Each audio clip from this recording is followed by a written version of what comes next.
चौथा सवाल है, यह है 5.2। प्रश्नावली 5.2 का है। चौथा सवाल है, यहाँ पे लिखा है एपी 3, 8, 13, 18 का कौन सा पद 78। तो यहाँ पे हम ये देख रहे हैं कौन सा पद 78 है।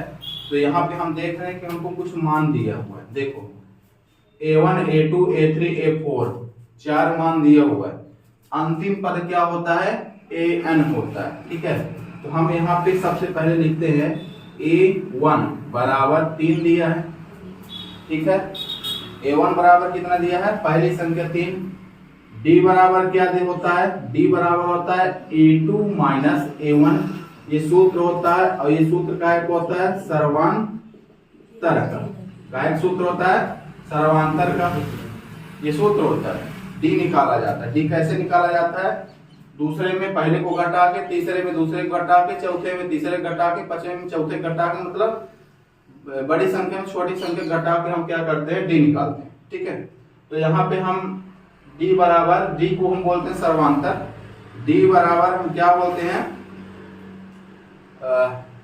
D बराबर यहाँ पे A2 माइनस हो जाएगा आपका A1। अब यहाँ पे A2 की वैल्यू आपको कितना दिया है? 8 दिया है, माइनस A1 की वैल्यू दिया है 3। 8 में आप 3 घटाएंगे आएगा 5, यानी D की वैल्यू आपको कितनी मिल गई? 5 मिल गई। अब आप सूत्र में जब रखेंगे, सूत्र क्या होता है? AN बराबर A plus N minus 1 into D, ये सूत्र होता है। सूत्र पूरे प्रश्नावली में यही लगेगा। 5.2 के पूरे प्रश्नावली में केवल और केवल यही सूत्र लगेगा। और एक सूत्र लगेगा A plus D, A plus 2D, A plus 3D, A plus 4D, ये वाला। तो यहाँ पे 78 मान दिया है, बराबर A का वैल्यू दिया है आपका 3, प्लस N आपको नहीं दिया तो N आप लिख देंगे, 1 लिखा है, इंटू D का मान आया है 5। ठीक है, अभी तक हमको N दिया रहता था, हम गिन लेते थे 1, 2, 3, 4, लेकिन N कैसे पता चला कि N नहीं दिया है? हमको ऐसे पता चला N नहीं दिया क्योंकि यहाँ dash dash dash dash dash dash दिया। इसका मतलब ये हुआ कि आगे अभी संख्याएं है, हमको क्लियर नहीं पता कितने N है। ठीक है, तो ये हो जाएगा 78 बराबर 3 प्लस इस 5 के गुणा होगा N में तो हो जाएगा 5N, और 5 के गुणा होगा 1 में तो हो जाएगा 5 एकम 5। ठीक है, अब ये हो जाएगा 78 बराबर,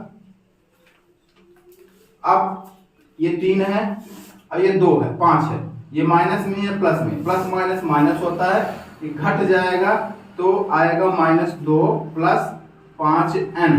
अब ये -2 है, जब इसका हम पक्षांतर करेंगे तो 78 प्लस 2 बराबर 5N, यानी 78 80 बराबर 5N, यानी N बराबर 80 बटे 5, 16 पंचे 80, N बराबर 16, यानी 16वां पद जो है वो 78वां होगा। अब 3, 8, 13, 18 बढ़ते बढ़ते बढ़ते बढ़ते बढ़ते हम 16 पद तक जाएंगे, तब हमारा क्या मिलेगा? 78 मिलेगा। तो ये हो जाएगा आंसर। फिर से आप समझ लो, पहला पद आपका होगा A1, दूसरा पद होगा A2, तीसरा पद होगा A3, चौथा पद होगा A4। जितने भी पद दिए रहेंगे हम ऐसे गिन लेंगे। इसके बाद हम निकालेंगे D। D मतलब सार्व अंतर होता है, हम सर्वांतर, सार्व अंतर होता है इसमें, सार्व अंतर। तो अब यहाँ पे हम D बराबर A2 माइनस A1 रखे। A2 का मान हमारा है 8, A1 का -3 है, 3 में हम घटाए यार। फिर इसके बाद हमने बताया है कि सबसे प्रक्रिया 78 लास्ट में 78 की होगी, और A plus N minus 1 into D। अगर D का मान दिया है और N का मान दिया है तो आप घटा दोगे, कोष्टक को पहले हटाओगे। आप जैसे N यहाँ पे नहीं दिया है तो आप D का गुना करोगे, दो ही प्रक्रिया है। अगर इतना कर लेते हैं आप, तो फिर इसके बाद रह जाएगा घटाना और जोड़ना। घटने जोड़ने के बाद डायरेक्ट पक्षांतर कर देना, जो आएगा काट देना, बस हो गया, यही आंसर।